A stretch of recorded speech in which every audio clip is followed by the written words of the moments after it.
Assalamualaikum warahmatullahi wabarakatuh. Jumpa lagi kawan pajak dalam podcast pajak Saberwa.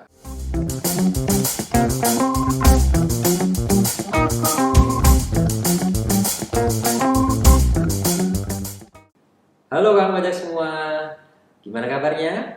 Semoga sehat dan sukses selalu ya. Nah, sebelum lanjut nonton podcast kita, kawan pajak bisa siapin kopi atau teh dulu dan gorengan. Oke? Oke kawan pajak, perkenalkan nama saya Riza. Di sini saya sebagai host dan telah hadir bersama saya di studio Saberwan, Ibu Wawa. Halo. Apa kabar Bu Wawa? Baik, alhamdulillah. Wah, ini Mas kelihatan- Iza, apa kabar nih? Alhamdulillah sehat Nggak walafiat. kedinginan ya? Enggak dong. Kan hujan nih. Bukan. Lemak saya tebal. Oke. Gitu ya. Bu Wawa juga kelihatan seger banget ya Bu ya. Oh, segar dong. Sering makan makanan sehat ya. Iya, makan Iya. buah harus selalu tiap hari. Oke, kawan pajak, pada kesempatan hari ini kita akan bersama-sama menyampaikan materi tentang Undang-Undang Harmonisasi Peraturan Perpajakan. Namun untuk sore hari ini kita akan batasi pada aspek perpajakan UMKM. Nah, sekarang saya akan langsung ke narasumber kita, Bu Wawan. Ya. Bu, boleh nih di-share ya ke kawan pajak semua. Sebenarnya apa sih di antara tujuan Undang-Undang HPP ini? Sebenarnya ini kan maksudnya peraturan ini ya, Mas Riza, untuk meningkatkan pertumbuhan dan mendukung percepatan pemulihan ekonomi nasional. Ini kan sudah beberapa tahun ini kan dilanda COVID ya. COVID-19, semua ya hampir lah semua sektor itu Oke. hancur, Maksudnya kawan pajak semua ya? ya, pengusaha terutama. Benar. Nah, kalau Terdampak. pajak yang membayar pajak, nah, gimana mau bayar pajak ya kalau memang semua dibatasi, semua memang penjualan juga sepi, Oke. nggak ada yang beli. Nah, maksudnya peraturan itu untuk memberikan bukti ya keberpihakan pemerintah nih terhadap masyarakat kecil, pengusaha kecil, Ya. UMKM yang memang terdampak Terdampak banget. corona. Iya, mungkin ada perusahaan atau usaha kawan pajak yang mungkin bahkan sampai tutup ya. Nah, ini pemerintah di sini turut mendukung masyarakat semua ya untuk bisa bangkit lagi ya Bu ya, Ya, pulih lagi. Di antaranya kita melalui instrumen perpajakan ya Bu ya. jadi mulai ini kan di tahun-tahun sebelumnya itu kan untuk tarif pajak itu kan masih dipukul rata semua ya. Mau yang ada omset, tidak ada omset, itu tidak ada batasan lah intinya. Tidak ada batas. Batasan omset setahun tuh berapa? Nah, itu semua dikalikan tarif 0,5% di 2022 ini kan.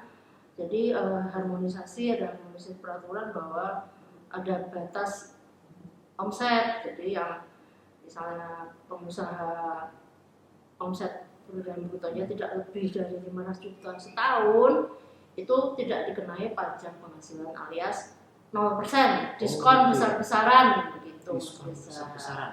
Sudah 500 juta rupiah Ya, omset ya. 500 Ini juta omset bruto, Oh bruto, bukan neto ya. bukan neto, Iya, setahun ya. setahun. Baik, ini untuk siapa sih Bu? Untuk wajib pajak yang seperti apa? Untuk Mendapatkan peraturan ini tuh masih dikhususkan untuk orang pribadi ya. Jadi untuk pengusaha yang orang pribadi, usahawan orang pribadi, bagi yang badan ya masih menggunakan tarif yang pasal 17. Jadi tidak ada batasan omset brutonya setahun kurang dari 500 juta untuk badan tetap ya. omsetnya setahun 100 juta bruto ya tetap dikalikan 0,5%. tetap tidak ada perubahan untuk wajib pajak badan ya. Tidak ada. Ini benefit ya. Jadi kawan pajak, untuk kawan pajak yang menjalankan usaha sebagai orang pribadi, misalkan punya warung sendiri gitu ya. Nah, ini ada pemerintah memberikan dukungan buat kawan pajak semua. Kalau kawan pajak ini omsetnya dalam 1 tahun pajak belum melebihi 500 juta, maka tidak ada pajaknya Ibu ya. Ya, Tidak dikenakan pajak. Coba enak kan? Enak apa enak banget. tapi doa Gimana nih? saya ya Mas Riza ya, semoga para pengusaha orang pribadi omsetnya menanjak dong ya. Ya pasti dong. Ya, nanti kan kasihan omsetnya di bawah 500 Kita nggak mungkin doain omsetnya di bawah 500 terus ya. Doain pasti nol terus. di atas 500 miliar ya kalau bisa ya. Bu. Wow. Oke.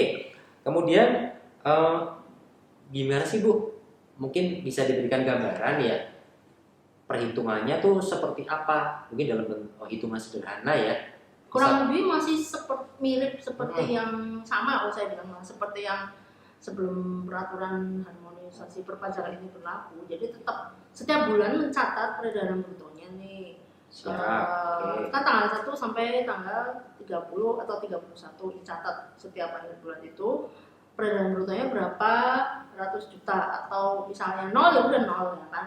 Oke, tetap benar mencatat ya. Tetap mencatat. Nah, terus nanti saya baru 100 juta, berarti masih belum bayar yang 0,5. Jadi pajaknya ya 0, nggak ada yang dibayar gitu. Nah, nanti misalnya di bulan April atau Mei atau November lah ini, diakumulasi nih dari Januari sampai November, sudah di atas 500 juta. Nah, itu yang dikalikan 0,5 itu bukan total Januari sampai Desember. Bukan 500 November, juta. bukan. Nah, Lu dari mana? Gimana jadi gitu? misalnya begitu November sudah ada 550 juta. Berarti yang 50 jutanya itu yang dikalikan.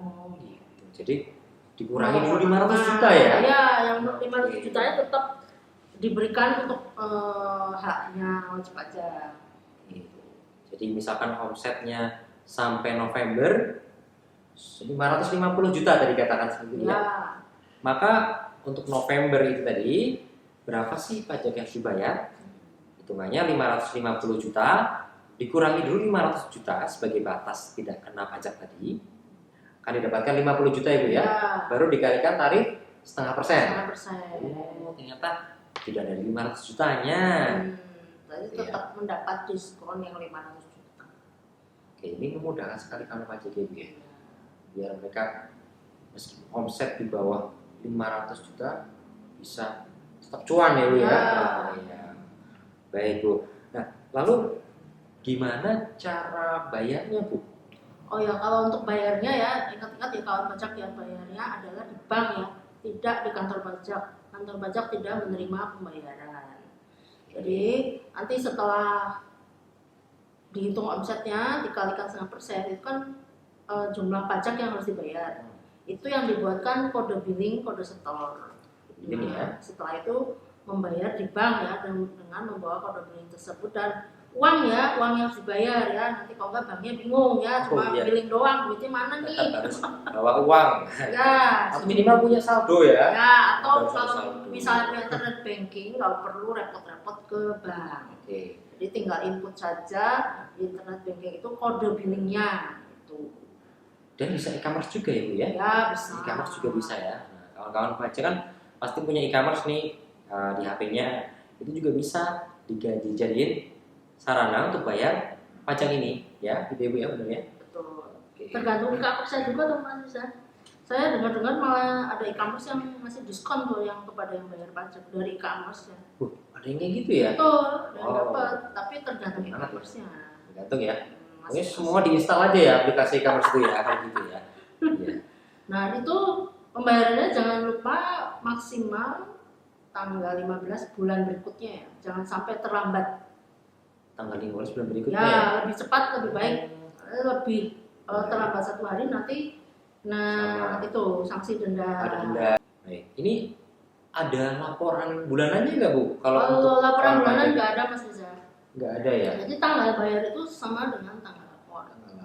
Baik. Untuk SPT masanya ya bulanannya. Nah, kalau untuk tahunannya, jadi yang telah dicatat diakumulasi setahun itu Januari sampai Desember, nah itu nanti dilaporkan di SPT tahunan.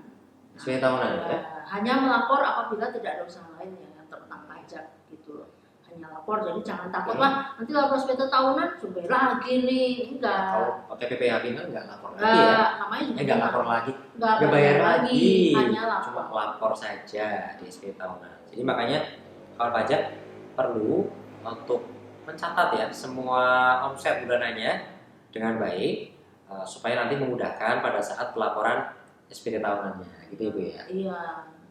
Ya tujuan peraturan ini sebenarnya Mas Riza itu sangat memudahkan untuk memudahkan wajib pajak dalam menghitung dan melaporkan perpajakannya. Jadi kan Simpel banget ya kalau sebelum peraturan ini berlaku itu kan memang agak repot ya hitungnya, itu dikurangi KP dulu, dikurangin dihitung setahun dulu, dikurangi biaya, dikali angka 117, jadi banyak stepnya ya. Step tarifnya ya. Kalau ini kan simpel ya, ya, dicatat aja peredaran brutonya, itu kalikan 0,5%. Udah selesai kan, jadi cuma berapa langkah saja, berapa step saja. Simpel banget ya, jadi kawan pajak yang mau bayar pajak juga mudah sekali, hanya 0,5% ya untuk wajib pajak ini dengan omset yang tidak melebihi 4,8 miliar ya Bu ya. Ya, betul. Kalau sudah dalam 1 tahun sudah lebih dari 4,8 miliar, maka tahun pajak berikutnya sudah tidak bisa lagi menggunakan tarif